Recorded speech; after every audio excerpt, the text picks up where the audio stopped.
कि जिस तरह से विपक्ष ने की गतिविधियां रही हैं वो देश हित में नहीं रही हैं, हिंसा को बढ़ावा देने वाली रही हैं और अब राज तिलक की तैयारी है। एनडीए के नेता के रूप में प्रधानमंत्री नरेंद्र मोदी को चुन लिया गया है और नरेंद्र मोदी ने सभी का आभार भी व्यक्त किया है और आभार व्यक्त करते हुए उन्होंने अपनी जिज्ञासाएं भी प्रकट कर दी हैं। हालांकि उन्होंने कहा है कि 125 दिन का रोड मैप तैयार है, पहले 100 दिन का था और अब उसमें 25 दिन और बढ़ा दिए हैं और देश को तीसरी अर्थव्यवस्था बनाने की दिशा में काम करेंगे। उन्होंने कहा कि ये बहुत आसान नहीं है। अपनी उपलब्धियां भी उन्होंने पूर्व के काल की बताई हैं कि हम 4 करोड़ लोगों को प्रधानमंत्री आवास दे चुके हैं, 3 करोड़ लोगों को और देने की तैयारी है। साथ ही उन्होंने यह भी कहा है कि कितना मुश्किल होता है इस तरह के कार्यों को करना और इस तरह के कार्य, देश के विकास के कार्यों में सभी दल हमारे साथ हैं। उनका आभार जताते हुए उन्होंने अपनी बात कही है। प्रधानमंत्री नरेंद्र मोदी के भाषण की कुछ विशेष बातें हैं जिन पर हम विश्लेषण करेंगे और समर्थक दलों के नेताओं की भी कुछ विशेष बातें हैं जिन पर हम विश्लेषण करेंगे। हमारे साथ में हमारे एडिटर इन चीफ जय श्रीवास्तव जी हैं। उन बिंदुओं का क्या महत्व है और वो बिंदु किस तरह से सियासी गलियारे को प्रभावित करने वाले हैं। जय श्रीवास्तव जी, बहुत स्वागत है आपका। और सबसे पहले आज एनडीए की बैठक हुई है। एनडीए की बैठक में राजनाथ सिंह ने एनडीए के नेता के रूप में नरेंद्र मोदी का नाम रखा, जिसे सभी ने अपना समर्थन देकर के पारित किया है। अब तीसरी बार मोदी सरकार, आज की बैठक, मोदी के अभिभाषण और समर्थित दलों के नेताओं के प्रमुख ने जो भाषण दिए उस पर आपकी टिप्पणी। देखिए, 2-3 दिन से जो कॉन्फिडेंस नरेंद्र मोदी के चेहरे पे दिख रहा था, उससे ऐसा लग रहा था कि थोड़ा मायूस है और झटका बहुत जोरदार लग रहा है। लेकिन आज के जो चेहरा है, जो बड़ी जो कॉन्फिडेंस है, वो उससे बिल्कुल विपरीत था। इसके पीछे कारण ये है कि शायद जिस प्रकार से उन्होंने टारगेट रखा था 300 पार का जी, वो शायद उनको आंकड़ा छूने में वो कामयाब है। जी, सबसे महत्वपूर्ण बात आज की, जो सबसे ज्यादा शंका कुशंकाओं में थे, नीतीश कुमार जी, मतलब जेडीयू का समर्थन जी, भारतीय जनता पार्टी को मिलना है, एनडीए को मिलना, निश्चित रूप से जो है एक शंका उसमें क्रिएट कर रहा था कि शायद प्रधानमंत्री को ऑफर यदि नीतीश कुमार को INDIA ने दे दी तो ऐसा तो नहीं कि एनडीए छोड़ देंगे। लेकिन आज नीतीश कुमार का लैंग्वेज आप देखिए, उनके पूर्ण भाषण सुनने के बाद कहीं से भी ऐसा नहीं लगा कि वो कहीं विचलित है और एनडीए में कंफर्टेबल नहीं है, ऐसा नहीं लगा जी, और सबसे आखिरी में जो उन्होंने पैर छुआ नरेंद्र मोदी जी का, जी, ये बहुत अप्रत्याशित था। हाँ, तो जिस प्रकार से नीतीश कुमार ने अपने वहां से उठ के नरेंद्र मोदी जी के वहां पहुंचे और पहुंच के जहां उन्होंने पैर छुआ और पैर छूने के बाद नरेंद्र मोदी जी ने उनके हाथ पकड़ के ऊपर उठाया, तो ये देखने लायक था। और तमाम लोगों को, उन लोगों को विशेष करके जो नीतीश कुमार पर आरोप लगा रहे थे, इस सरकार पर आरोप लगा रहे थे कि शायद एनडीए का सरकार इंडिया की ना बन, उन लोगों को उस एक जो 2-3 सेकेंड 4 सेकेंड के जो वीडियो है उसी ने उसका जवाब दे दिया है। बिल्कुल।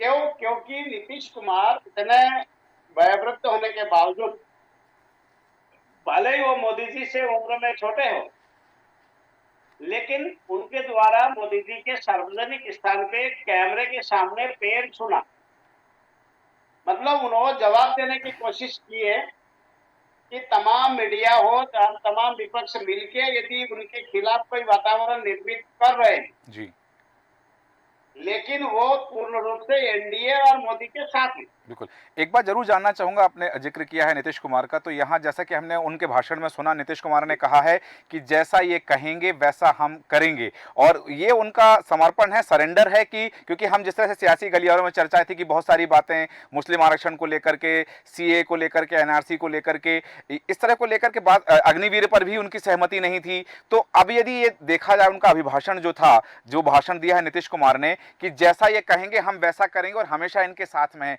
तो ये सरेंडर है नीतीश कुमार का? नहीं, देखिए आप उनके सरेंडर और उनके जो भाषण है या चंद्रबाबू नायडू के भाषण को छोड़ के आप सीधे प्रधानमंत्री के भाषण पे आइए। हाँ। उन्होंने कहा, मैंने इस चुनाव में कुछ वायदे जो किए हैं वो केवल वायदे नहीं है, हाँ। वो मेरा गारंटी। जी। तो मैंने जो गारंटी दी है वो 100% उसको पूर्ण करूंगा और तेजी से करूंगा। जी। इसका मतलब ये है कि जो अंदर खाने में जो बात हुई है वो ये होने के बाद मोदी जी को इन लोगों ने फ्री हैंड दिया है। बिल्कुल। जो भी समझौता हुआ, लेकिन उनको फ्री हैंड मिला है कि आप आगे बढ़िए, देश को आगे बढ़ाइए, हम आपके साथ हैं। यही कारण है कि आज उनके पूरी तरह से बॉडी लैंग्वेज पे चेंज हो गया और पूर्ण रूप से जो भाषण दिए वो बिल्कुल कॉन्फिडेंस के साथ दिया है, और जिस कॉन्फिडेंस के साथ में चुनाव के पहले भाषण देते थे वो कॉन्फिडेंस फिर से लौट आया है। बिल्कुल, यहाँ जाओ उन्होंने कहा, प्रधानमंत्री नरेंद्र मोदी ने कहा कि यह जो कार्यकाल है, तीसरा कार्यकाल है, बड़े फैसले लेने का है। तो ये माना जाए कि ये चुनौती ही है कि हमने जो फैसले लिए हैं वो हम पूरा करेंगे। आप किसी पे समर्थित हैं, आपका समर्थन किसी फैसले पर है या नहीं है, लेकिन हमने जो फैसले लिए वो पूरे करेंगे, ये चेतावनी दे दी है क्या मोदी ने? ये बोलना अतिशयोक्ति होगी। पहली बात तो क्या है, इन लोगों ने जो नीतीश कुमार और चंद्रबाबू नायडू ने मांग रखी भी थी कि नहीं? हाँ। जाते जाते उन्होंने ये कहा कि मैं जिस प्रकार से सुन रहा हूँ, देख रहा हूँ, जी। उससे ऐसा लगता है कि वो लोग मोदी को नहीं जानते। हाँ। कई लोग सरकार बना रहे हैं, कई लोग कुछ बोल रहे हैं, कई लोग कुछ बोल रहे हैं, बोले इन सब चीजों पे आप भरोसा मत करिए। जी। इसका मतलब क्या है? इसका मतलब सीधा यही है कि जो बातें अभी तक चल रही थी वो पूर्ण रूप से सत्य नहीं है। मतलब जो सवाल आपने किया है जी। वो एक र्यूमर था, जी। विपक्ष के द्वारा फैलाया, मीडिया के द्वारा क्रिएट किया गया, ये सारी चीजें हो सकती है, लेकिन मोदी ने उसका खंडन किया। हाँ। कि अभी तक जो बातचीत हो रही है, जो जिस प्रकार का वातावरण सरकार निर्माण को लेके हो या विपक्ष की भूमिका को है, मांगों को लेकर हो, वो सब बातों में आप मत जाइए। इसका मतलब यही है कि जो बातें अभी तक हम लोग सुन रहे थे उसमें कुछ पार्ट्स जो है वो गलत। बिल्कुल। यहाँ एक बात और ये सामने आई कि उन्होंने अपने भाषण में कहा है नरेंद्र मोदी ने कि क्या ईवीएम जिंदा है या मर गया है? क्योंकि उन्होंने कहा मुझे उम्मीद थी कि 4 जून को ये लोग ईवीएम की अर्थी निकालने वाले हैं। उन्होंने ये भी कहा है कि आने वाले 5 सालों तक अब ईवीएम पर सवाल कोई नहीं उठाएगा। इसका आशय क्या समझा जाए? 5 नहीं 15 साल गिनी आप जी। कारण क्या, जब जब भी ईवीएम पर जो है, जैसे आपने ये सुना होगा कि जब जब भी जो ईवीएम की बात करेंगे तब तब ये वाले परिणाम गिनाया जाएगा। जी बिल्कुल। तो मैं एक और बात आपको बताना चाहूंगा कि आज जो देखने को और सुनने को मिला है, इससे ऐसा लग रहा है कि निश्चिंत है और जिस प्रगति से वो बढ़ना चाहते हैं, जो एजेंडे है वो सब पूरे होंगे बिना बिल्कुल किसी प्रकार के रुकावट के। बिल्कुल। कल का आपने 5 बजे का जो एपिसोड था जी। उसमें आप याद करिए 3 चीजें मैंने गिनाई थी कि ईवीएम जिंदा हो गया है। हाँ। दूसरा ये है कि जो लोग 10 वर्ष से मुंह बंद करके रखे हुए थे, जी। उनके मुंह कुछ दिन के लिए खुल गए हैं। हाँ। क्योंकि वो बहुत दिन से चुप नहीं रह सकते थे, लेकिन वो एक्सपोज हुए अभी। हाँ। क्योंकि वो बिल्कुल मुंह बंद रखे अंदर ही अंदर जो है वो घुटन महसूस कर रहे थे कि कभी बोलने का मौका मिलेगा, लेकिन अभी उनको बोलने का मौका मिला। हाँ। 3-4 दिन बोल ले, आज से उनके बोलना उनका बंद हो जाएगा। सही है। तीसरी बात जो है, ये भी उन्होंने कहा मोदी जी ने कि देश को जलाने की साजिश भी थी। हाँ। यही बात हम लोगों ने जो है कल के एपिसोड में 5 बजे किया था। जी। जी। यहाँ एक बात ज़रूर उल्लेखनीय है कि जैसा आपने भी उल्लेख किया है कि जो कॉन्फिडेंस दिखा है और जो उनकी भाषा में जो वजन दिखा है, जो बातें उन्होंने अपने बेबाक तरीके से रखी हैं, वो तमाम चीज़ें दर्शाती हैं। क्योंकि उन्होंने जिक्र किया है, उन्होंने 2 बातें कही हैं। एक तो ये कहा कि हम भारत को विश्व की तीसरी अर्थव्यवस्था बनाने जा रहे हैं, मुश्किल है पर करेंगे। और दूसरी बात जो उन्होंने कही कि मैं भारत को वहाँ देखना चाहता हूँ कि भारत का नागरिक कहीं भी विदेश में जाए, वहाँ के लोग देखें और ये कहें कि अच्छा ये हिंदुस्तानी है, एक बार नजर मिल जाए तो मेरा सौभाग्य हो, मैं एक बार उससे हाथ मिला लूं तो वो ऊर्जा मुझ में भी आ जाए। मैं भारत के लोगों में ऐसी एनर्जी देखना चाहता हूं। ये जो तमाम बातें हैं, क्योंकि उन्होंने ये भी बात कही अपने वक्तव्य के अंत में कि 1 लाइफ 1 मिशन, मेरा एक जीवन है, एक मिशन है, और वो मिशन है मेरी भारत माता, ये संदेश देकर के वो देश की जनता को क्या कहना चाहते हैं या फिर एनडीए को क्या कहना चाहते हैं? देखिए, उन्होंने बहुत स्पष्ट कर दिया है कि मेरा जो जन्म है, जैसे इलेक्शन से पहले भी कहा हाँ। कि मेरा जन्म जो है भारत में इसलिए हुआ है कि मैं भारत की सेवा कर पाऊँ। जी। और परिवार ना होने के कारण से, उनके बीवी बच्चे ना होने के कारण से उन्होंने ये क्लियर कर दिया कि मेरा जीवन भी भारत के लिए समर्पण है, समर्पित है। इसीलिए जो है मैं सिलेक्शन है मेरा केवल भारत ही मिशन है। जी। तो इस कारण से जो है मुझे लगता है कि मोदी के जो भाषण है वो जनता को जो है अपील करने वाले भाषण है।